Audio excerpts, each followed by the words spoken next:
ठाणे महानगरपालिका आणि वन खाते यांच्या माध्यमातून डी डायाभाई अँड कंपनीनं 2800 कोटींचा TDR घोटाळा केला आहे.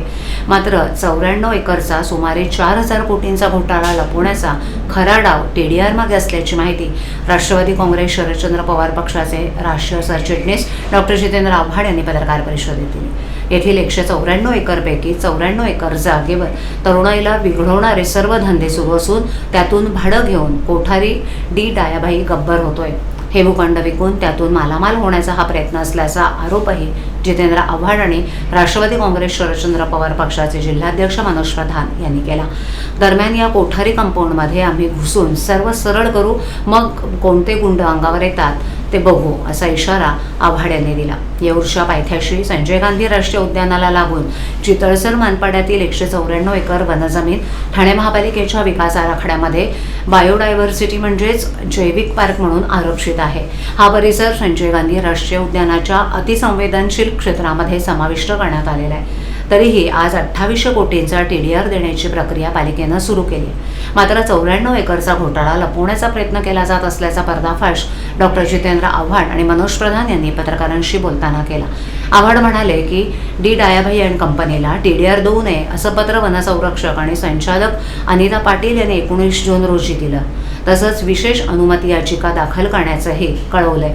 मग गेले 96 दिवस हे वन खातं झोपलं होतं का? डायाबाई हे दरोडेखोर आहेत. TDR हा भाण आहे, पण त्यानं 94 एकरवर दरोडा घातलाय. 100 एकर जमीन निवासी क्षेत्रात परावर्तित करून घेतली आहे.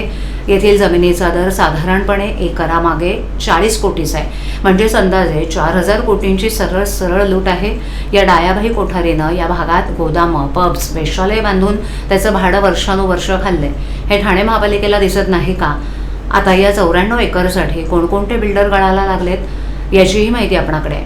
म्हणूनच या 94 एकरचाही हिशोब लागला पाहिजे. जर पारदर्शकता दाखवायचीच असेल तर सर्व 194 एकरवर उद्यान करा ना. हा घोटाळा TDR पुरता मर्यादित नाही, हा दरोडा आहे. या कोठारी कंपाऊंडवर अधिवेशन संपवण्याआधी कारवाई केली नाही तर आम्ही तिथे घुसू, मग कोठारीचे कोणते गुंड आम्हाला अडवेतात ते आम्ही बघू, असा इशाराही डॉक्टर आव्हाड यांनी दिलाय. काही नियम आणि काही हे असलं तरी अस्तित्वात असलेली महानगरपालिका ह्याला अनन्यसाधारण महत्व आहे. लोकसभा, विधानसभा आणि महानगरपालिका म्हणजे 3 टायर सिस्टीमची आपल्याकडे प्रणाली आहे.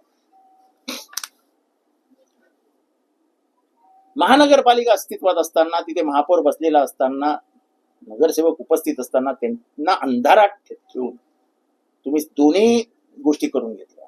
तुम्ही एक तर याचिका केलीत, काय जे काय करायचं केलं. महासभा अस्तित्वात असताना महासभेला माहिती द्यायलाच पाहिजे. कायदा न्याय वगैरे नसतो, काही अलिखित नियम असतात आणि तुम्ही दिली नाही म्हणून महासभेत मागितली तर त्यालाही कारण दाखवलं की न्याय प्रविष्ट आहे म्हणून बोलतायत. कुठली न्याय प्रविष्ट आणि कुठली बाब तुम्हाला निकालच लागलाय तर त्या निकालावर चर्चा करायची नाही.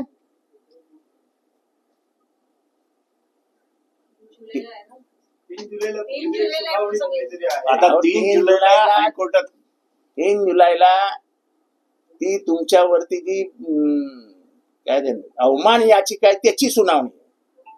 त्याच्याशी काय करायचं आम्हाला? तुमचा अवमान झाला, खड्ड्यात गेला, आम्हाला काय घेणं देणं?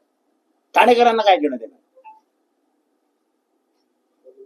मग त्याच्याने महापालिकेत चर्चा घ्यायची नाही. अरे वा, अरे वा.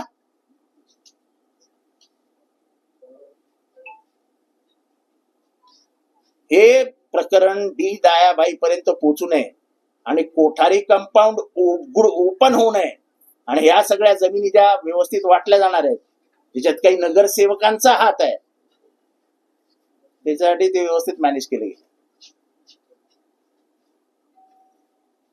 मी यादी देऊन सांगतो कुठला बिल्डर कुठली जमीन घेणार आहे.